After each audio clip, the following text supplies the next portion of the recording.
Hello, welcome to my channel. If you want to know how to paint petunias, this is the video for you because my hibiscus look remarkably like petunias now that I've thought about it. I did my sketch on tracing paper and transferred it to a panel, and I have my usual palette, pours over it if you want to see it. And I got some new brushes from Five Below that I thought I would try out. They're very pretty to look at. And that's a bit like a rigger, but not quite long enough or flexible enough. So I ended up bringing my old rigger, and you can see it's longer, thinner, and it's more flexible.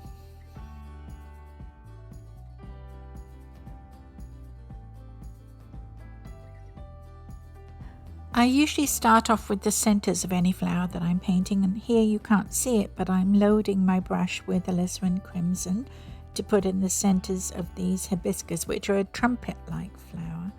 And the alizarin is actually rather transparent, so it's not ideal, but it'll do. I googled imaged hibiscus and found these fabulous bright yellow ones with pink hearts, and I fell in love immediately. And so that's what I'm trying to do here. I've mixed some titanium in with the alizarin crimson to make these center, and at this point I have a nice sort of trumpet look to the flower, but I lose that later on and have to try and regain it by using the alizarin as a glaze, just to bring the centers down a little bit. They're a little darker in contrast than the outer edges of the petals. I added an orange paint to my palette because I want that lovely orangey yellow for the outer edges of the petals. And it turned out to be a very transparent paint, so I had to mix some titanium white in there and a little of the yellow, primary yellow, just to give me a nice orange that's opaque.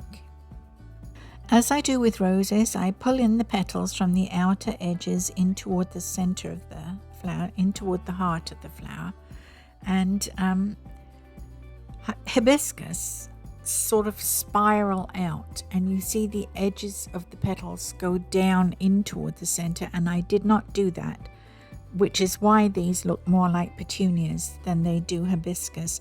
But I know my mistake now, and the next time I paint hibiscus, they'll look more like hibiscus, I hope. I will say this is the first time I've ever painted this flower. It took me over 100 roses to get roses how I like them, and I don't expect that to happen with hibiscus. I think I know where I made my mistakes. I think the next time I paint hibiscus, I will have an easier time of it, and they might turn out looking like hibiscus. But I was pleased enough with the painting that I thought, somebody would get something from it and I would put it up. And my channel is all about experimentation. In any case, I am an amateur artist. I don't pretend to teach anybody anything, but I do think that some people could learn by my mistakes. So I hope somebody gets something from this video.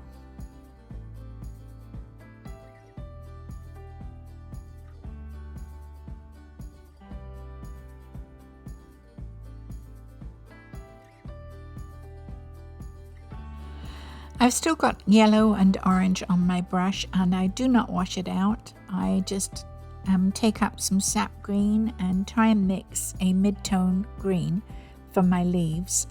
And I also put cobalt blue instead of French ultramarine blue, which I usually paint with, on my palette. And so I'm using cobalt blue for the shadow.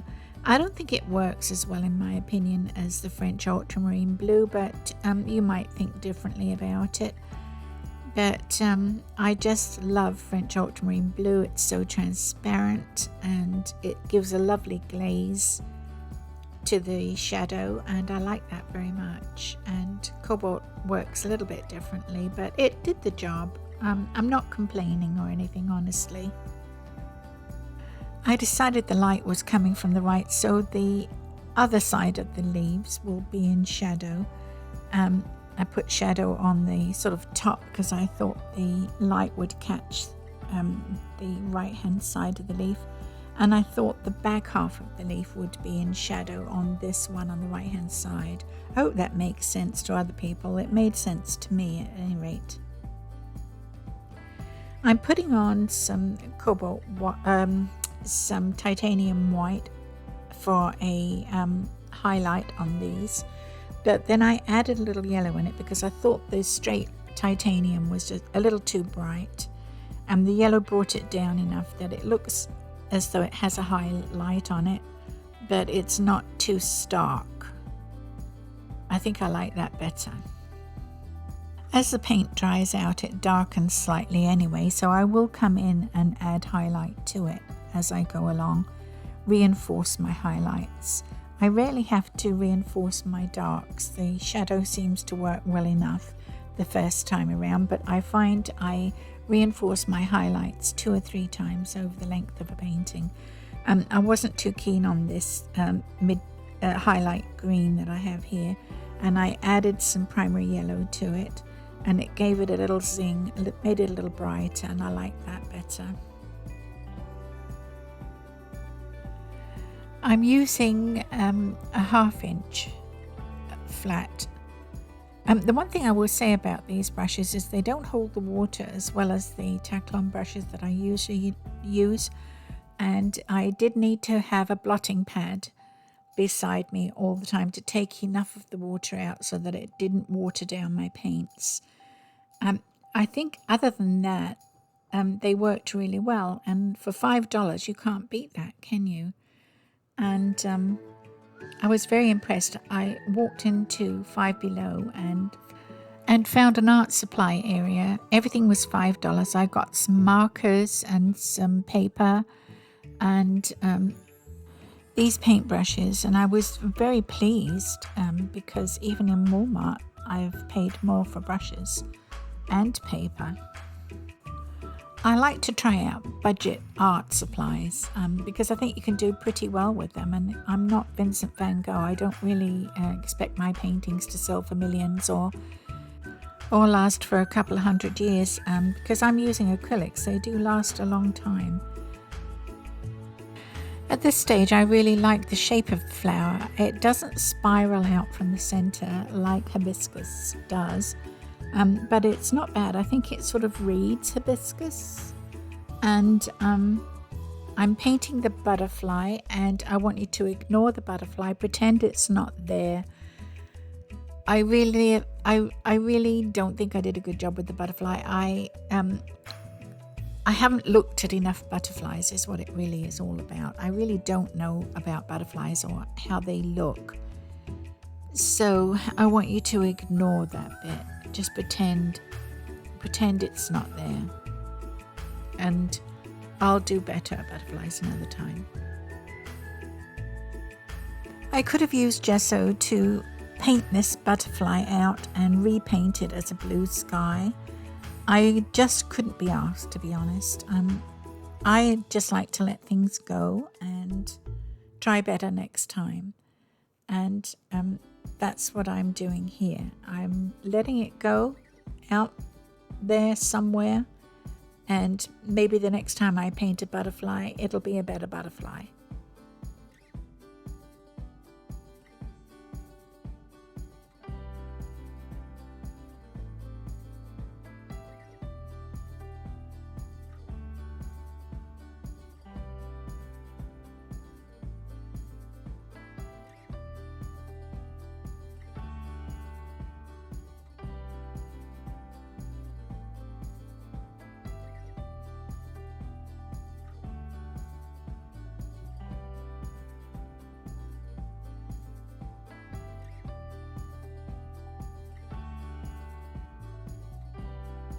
I think these are called stamens in hibiscus, but they're like long antennae, and it's what makes this flower look like an hibiscus rather than a petunia, in my opinion. You can leave a comment, tell me what you think. Not that it's going to make any difference, to be absolutely honest. It's painted, it's done now. I'm not going to change this painting. I very rarely change a painting. I will get out a fresh panel and I will try it again or do something different, but I'm past the stage where I want to change a painting. I've gotten over that, and I just try again and try to do better next time.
As you can see, I've got good contrast. It looks like a sort of trumpet flower at this point, but here's where I mess up. I wanted to get more pink between the red of the center and the orangey yellow on the outer edges of the petals, and I sort of lost that center. I did go in later on and add some alizarin as a sort of glaze thing, and I managed to get it back again, but at this point I'm blotting it out. But I'm not familiar enough with this flower to not make these mistakes, and that's what doing something 100 times gets you. It gets you familiarity with the flower. You know what you're painting, you know exactly what you're doing. And I haven't yet achieved that with hibiscus, but I hope I'll paint it again sometime fairly soon and do it better next time.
Here's where I go in with the alizarin and try and regain that center tubey bit of the hibiscus.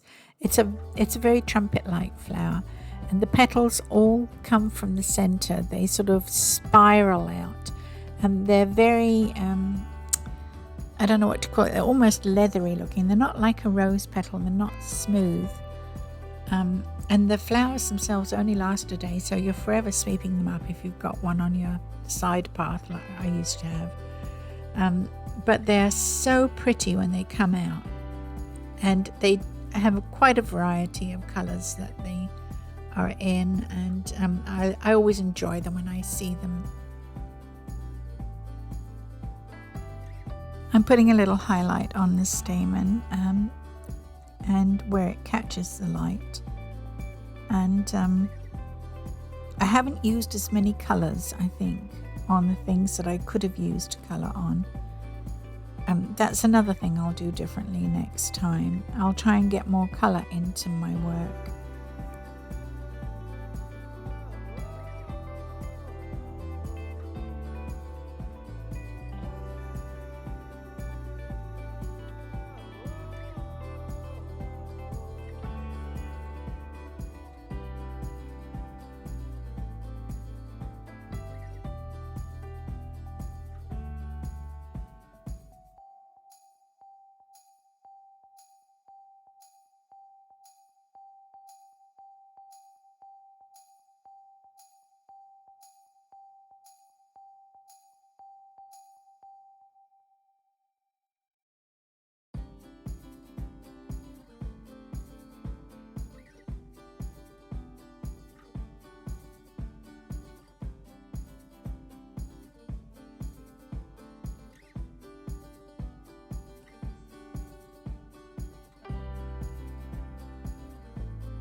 I thought I needed another leaf, and I do my leaves the exact same way I do my petals. I pull it in from the outside edge in toward the center vein or the center of the flower, depending on what I'm painting, and I find that gives me a leafy look.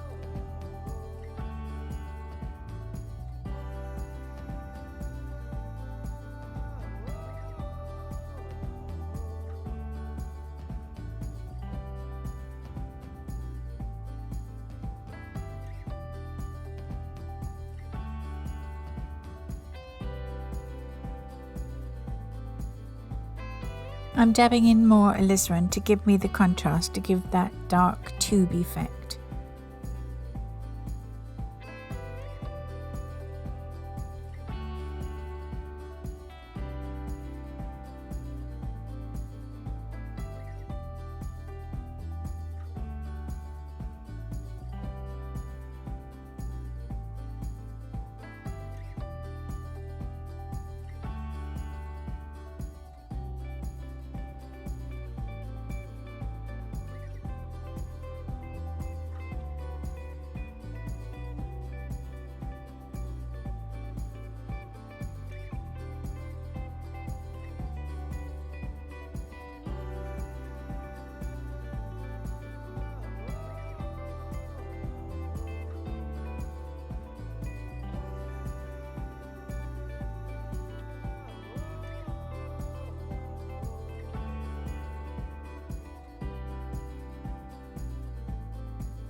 Well, there you go. It was my first attempt. I can't say I'm terribly thrilled with it, but it's not bad for a first attempt. And I'll give myself a pat on the back for that. And I'll do better next time. And I hope you enjoyed the video and got something out of it. And please feel free to leave any comments. Please like, share, and subscribe. That helps the algorithm find my channel. And I would really appreciate it if you could find time to do that. And thank you very much for watching, and I'll see you next time.